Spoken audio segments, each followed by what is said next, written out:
اعوذ باللہ من الشیطان الرجیم بسم اللہ الرحمن الرحیم ان اللہ و ملائکۃ یصلون علی النبی یا ایھا الذین آمنوا صلوا علیہ وسلموا تسلیما۔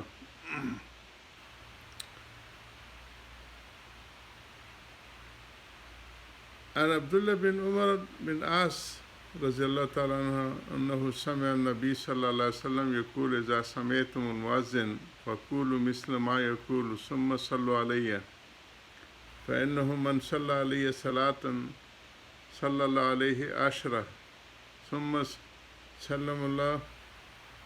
سائلون لها لوسیلہ فإنها منزلة في الجنة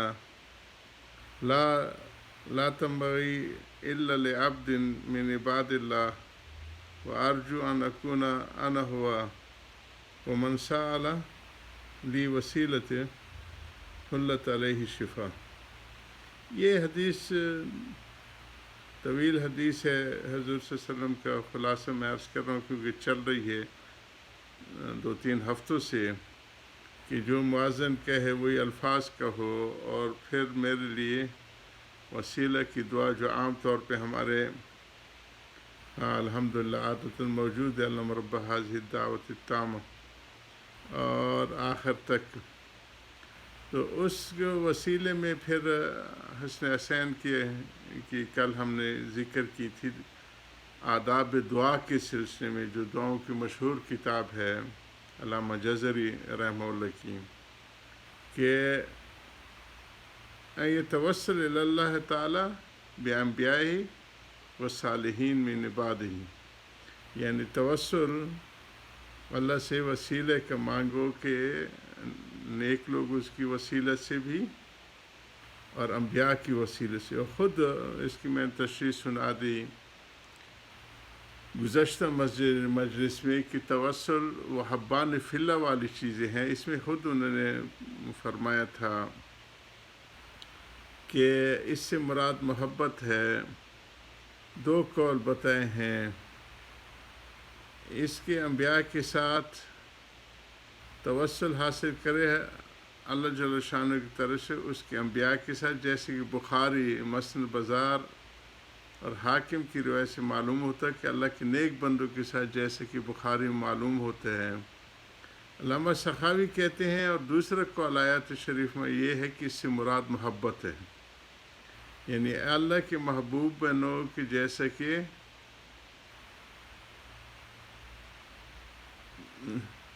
ابو زید سے نقل کیے گئے، اور حدیث پاک میں فضیلت سے مراد وہ مرتبہ عالیہ ہے جو ساری مخلوق سے اونچا ہوگا۔ مقام محمود کی شرح فرما رہے ہیں، اور گزشتہ مجلس میں میں نے وسیلہ کی تفصیل بھی بتا دی تھی کہ حبان فی اللہ جو اللہ کے ساتھ محبت کرنے والے ہوتے ہیں، تحت ظل عرش آتی حدیث میں، اور اللہ کی طرف سے اللہ کے لیے محبت کرنے والوں کی بڑی فضیلتیں آئی ہیں۔ تو وہ حبان فی اللہ والے جب سخت ترین انسانیت کے اوپر ایک دن آنے والا ہے محشر کا، اس دن بھی وہ اس سختی سے محفوظ رہیں گے، تو اسی کو کہا جاتا ہے کہ اللہ، یہ آپ کا وعدہ ہے کہ جو محبت کرنے والے، تو ہمیں اللہ حضور صلی اللہ علیہ وسلم سے محبت کرتے ہیں، صحابہ سے محبت کرتے ہیں، تو اے اللہ ہماری اس محبت کے وسیلے سے ہمیں جو موجودہ سختی ہے اس سے ہمیں نکال اور اپنا قرب خاص ہمیں عطا فرما۔ تو حضور کی اس ارشاد کا مطلب میں کہوں گا، جو اللہ تعالیٰ نے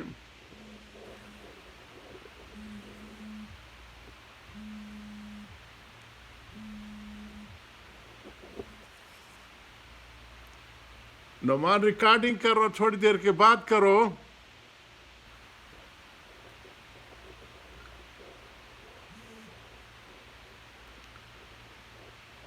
تو اس کا جو ہے وہ حضور صلی اللہ علیہ وسلم کی ارشاد کا مطلب کہ میں وہ کہوں گا جو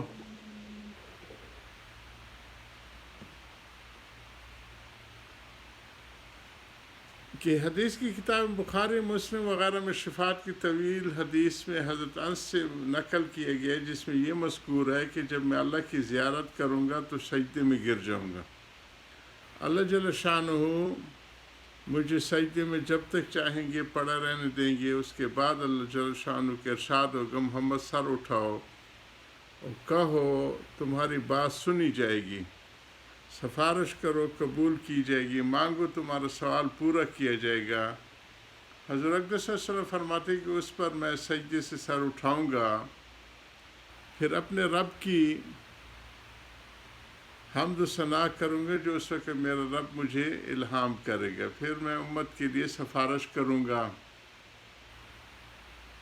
بہت لمبی حدیث سفارش کی ہے جو مشکات شریف میں مذکور ہے۔ ہاں ہاں اجازت ہے تجھے، آج عزت ہے تجھے، زیب و شفات ہے تجھے، بے شک یہ ہے حصہ تیرا۔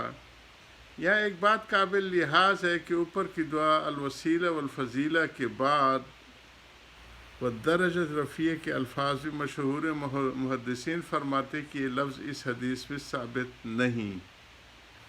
البتہ بعض روایات میں جیسے کہ حسن حسین میں بھی ہے، اس کے آخر میں انک لا تخلف المیعاد کے اضافہ ہے۔ یہ جو دعا مانگی جاتی ہے اسی کی تفصیل بیان کی جا رہی ہے، اور مانگنے والوں کا اللہ پاک یا رب صلی اللہ علیہ وسلم دائماً ابد اللہ حبیبی کے خیر خلق کلہم، حضرت صلی اللہ علیہ وسلم کے ارشاد ہے کہ جب تم میں سے کوئی شخص مسجد میں جائے کہ مسجد میں داخل ہوا کرے تو نبی کریم صلی اللہ علیہ وسلم پر سلام بھیجے کرے، پھر یوں کہا کرے اللہ مفتالی ابواب رحمتک، اے اللہ میرے لیے اپنی رحمت کے دروازے کھول دے، اور جب مسجد سے نکلا کرے تب بھی حضور صلی اللہ علیہ وسلم پر سلام بھیجے کرے اور یوں کہا کرے اللہ مفتالی ابواب فضلک، یا علم یسلکم من فضل، جو ہمارے ہاں بہت مشہور ہیں، اے اللہ میرے لیے اپنے فضل یعنی روزی کے دروازے کھول دے۔ فضل کا جہاں ذکر آتا ہے چونکہ مسجد تو اللہ کی رحمت کو سمیٹنے کی جگہ ہوتی ہے، اور رحمت مسجد جانے کے وقت رحمت کے دروازے کھلنے کی وجہ یہ ہے کہ جو مسجد میں جاتے ہیں وہ اللہ کی عبادت میں مشغول ہونے کے لیے جاتے ہیں، وہ اللہ کی رحمت کا زیادہ محتاج ہے کہ اپنی رحمت سے عبادت کی توفیق عطا فرمائے، پھر اس کو قبول فرمائے۔ مظاہر حق میں لکھا ہے کہ دروازے رحمت کے کھول بسبب برکت اس مکان شریف کے یا بسبب توفیق دینے نماز کی، اس میں یا بسبب کھولنے حقائق نماز کے، اور مراد فضل سے رزق حلال کے بعد نکلنے کی نماز سے اس کی طلب کیجیے۔ حضرت اس کی رحمت کی وجوہات بتا رہے ہیں کہ نماز کی وہ حقیقت کھلے، نماز میں جو ہے اللہ پاک نے جو عبادت کی توفیق نصیب ہو جس کے ہم زیادہ محتاج ہیں، اور فضل کے لیے یہ کہ جو روزی کے دروازے ہیں وہ کھل جائیں۔ اس میں قرآن پاک میں اس آیت کی طرف ارشاد ہے جو سورہ جمعہ میں ہے، وارد ہے، وَإِذَا قَضَيْتُمُ الصَّلَاةَ فَانتَشِرُوا فِي الْأَرْضِ وَابْتَغُوا مِنْ فَضْلِ اللَّهِ، وَإِذَا قُضِيَتِ الصَّلَاةُ فَانتَشِرُوا فِي الْأَرْضِ وَابْتَغُوا مِنْ فَضْلِ اللَّهِ۔ علامہ سخاوی نے حضرت علی رضی اللہ عنہ کی حدیث سے نقل کیا ہے کہ جب مسجد میں داخل ہوا کرو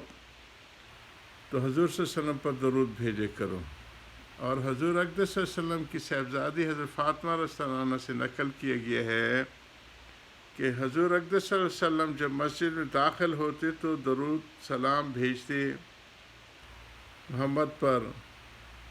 یعنی خود اپنے اوپر، اور پھر یوں کہتے اللہ مغفر لی ذنوبی وافتح لی ابواب رحمتک، اور جب مسجد سے نکلے تب بھی اپنے اوپر درود بھیجتے اور فرماتے اللہ مغفر لی ذنوبی وافتح لی ابواب فضلک۔ حضرت ان چیزوں کو جاری رکھیں گے۔ وآخر دعوانا الحمدللہ رب العالمین۔